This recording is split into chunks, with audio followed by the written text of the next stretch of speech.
Assalamualaikum warahmatullahi wabarakatuh. Perkenalkan, nama saya Wafiq Abdul Jalil dari Prodi Teknik Informatika kelas A. Saya di sini akan mempresentasikan sebuah materi untuk memenuhi tugas sistem operasi. Materi yang pertama yakni interupsi yang ada dalam sistem operasi. Materi yang kedua, proteksi perangkat keras yang ada dalam sistem operasi. Materi yang ketiga, proteksi input dan output dalam sistem operasi.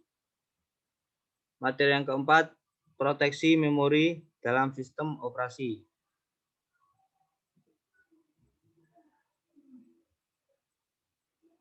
Materi yang pertama, interupsi yang ada dalam sistem operasi, yakni interrupt. Interrupt sendiri merupakan suatu permintaan khusus pada mikroprosesor untuk melakukan sesuatu. Jika terjadi interupsi, maka komputer akan menghentikan dahulu apa yang sedang dikerjakan dan melakukan apa yang diminta oleh yang menginterupsi. Jenis-jenis interrupt. Yang pertama, internal hardware interruption. Internal hardware interruption ditimbulkan atau digenerasi oleh peristiwa tertentu yang terjadi pada waktu selama eksekusi program, diatur oleh hardware dan tidak mungkin diubah. Contoh, interrupt untuk counter clock internal hardware call. Interrupt ini untuk memaintain time to date.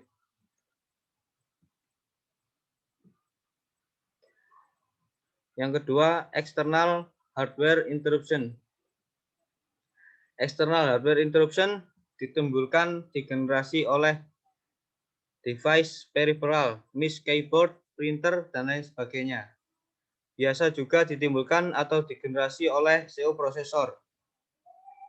Tidak mungkin mendeaktifkan, tidak dikirim langsung ke CPU, melainkan IC yang memiliki fungsi untuk menghandle secara eksklusif interrupt ini.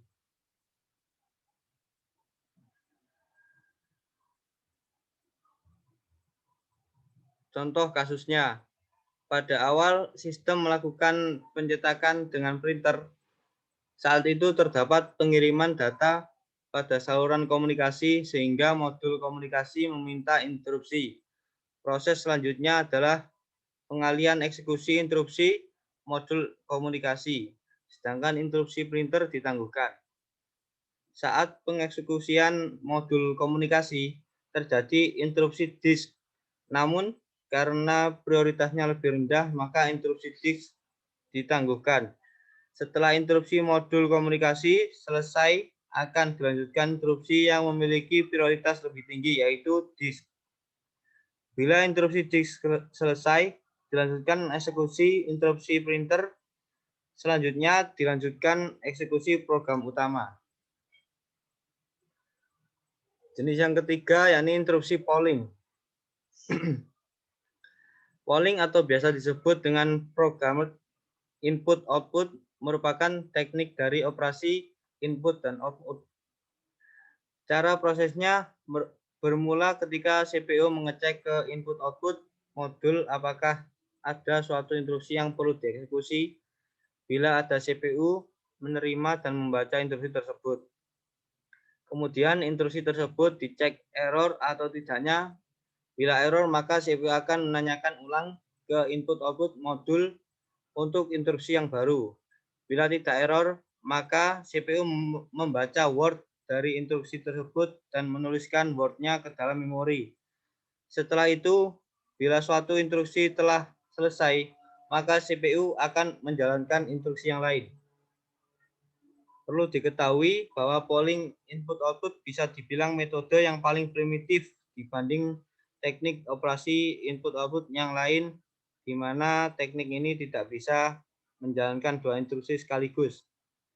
Misalkan bila komputer Anda sedang ngeprint sesuatu, maka komputer Anda tidak bisa menjalankan proyektor yang Anda colokkan, di mana Anda perlu menunggu instruksi awal yakni ngeprint sampai selesai, baru barulah Anda bisa menjalankan proyektor yang Anda colokkan. Next, contoh interupsi polling.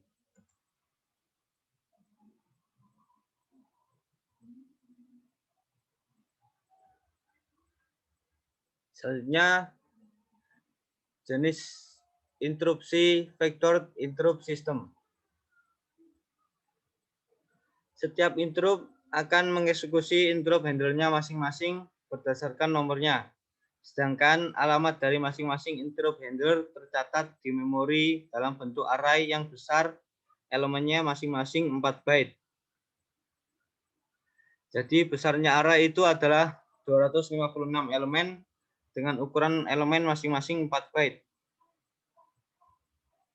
Total keseluruhan memori yang dipakai adalah sebesar 1024 byte atau 1 KB dan disimpan dalam lokasi memori absolut 0000H sampai 3 FFH.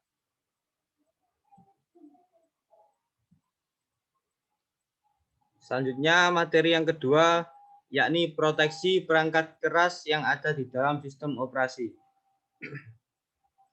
Pada saat suatu proses sedang berjalan, ada keadaan di mana prosesor berhenti. Hal ini menandakan tidak adanya lagi data yang diproses oleh prosesor. Oleh karena itu, prosesor pastinya akan mencari data ke dalam memori. Pengaksesan data tersebut memerlukan banyak clock cycle. Situasi ini tidak bisa ditoleransi sehingga membutuhkan perbaikan dalam kecepatan pengaksesan antara CPU dan memori utama. Tidak hanya peduli tentang kecepatan tersebut, tetapi juga memastikan operasi yang benar untuk melindungi pengaksesan sistem operasi dari proses lainnya dan melindungi proses yang satu dari pengaksesan proses lainnya pula. Perlindungan atau proteksi ini disediakan oleh perangkat keras. Kita harus memastikan bahwa masing-masing proses memiliki ruang memori yang terpisah. Caranya dengan menentukan jarak alamat yang dilegalkan di mana proses bisa mengakses dan memastikan bahwa proses tersebut hanya bisa mengakses pada alamat tersebut.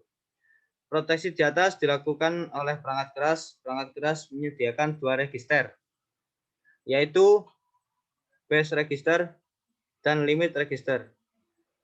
Base register memegang alamat fisik terkecil yang dilegalkan, sedangkan limit register menentukan ukuran dari jarak alamat tersebut.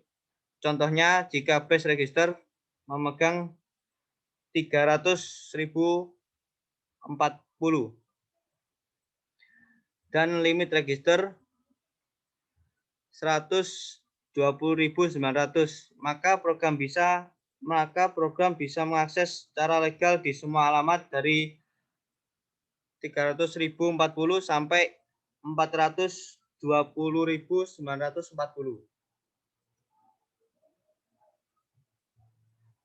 Next, fungsi dari proteksi ini untuk mencegah user program dari kesengajaan memodifikasi kode atau struktur data baik di sistem operasi atau user lainnya. Jika proteksi gagal, semua hal yang dilakukan oleh program executing di user mode untuk mengakses memori sistem operasi atau memori user lainnya akan terperangkap di sistem operasi dan bisa menyebabkan kesalahan yang fatal, yaitu addressing error. Ini contohnya proteksi perangkat keras.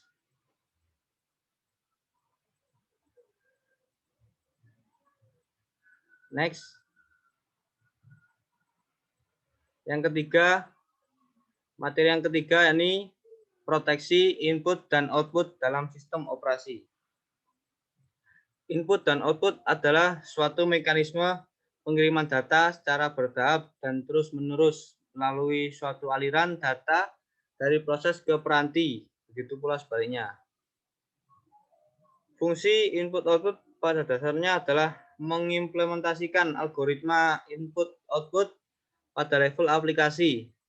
Hal ini dikarenakan kode aplikasi sangat fleksibel dan bug aplikasi tidak mudah menyebabkan sebuah sistem crash. Unit input adalah unit luar yang digunakan untuk memasukkan data dari luar ke dalam mikroprosesor. Contohnya, data yang berasal dari keyboard atau mouse. Unit output biasanya digunakan untuk menampilkan data, atau dengan kata lain untuk menangkap data yang dikirimkan oleh mikroprosesor. Contohnya, data yang akan ditampilkan pada layar monitor atau printer, bagian input, masukan, dan juga keluaran output. Ini juga memerlukan sinyal kontrol, antara lain untuk baca input-output, read, dan untuk input-output, write.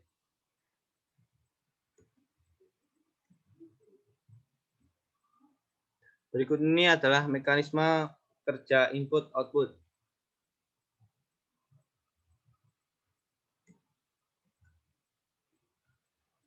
Selanjutnya, materi yang keempat, yakni proteksi memori dalam sistem operasi. Proteksi memori adalah cara untuk mengontrol hak akses memori pada komputer dan merupakan bagian dari paling modern sistem operasi. Tujuan utama dari proteksi memori adalah untuk mencegah proses mengakses memori yang belum dialokasikan untuk itu. Hal ini untuk mencegah bug dalam suatu proses dari yang mempengaruhi proses lainnya atau sistem operasi itu sendiri.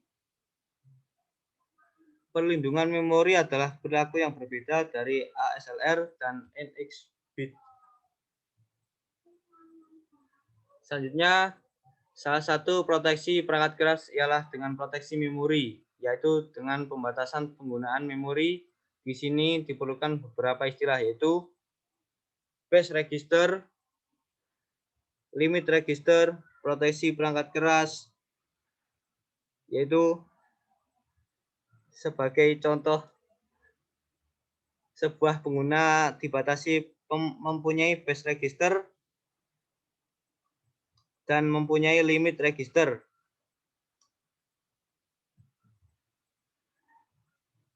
Sekian materi yang saya jelaskan. Semoga bermanfaat. Kurang lebihnya mohon maaf. Wassalamualaikum warahmatullahi wabarakatuh.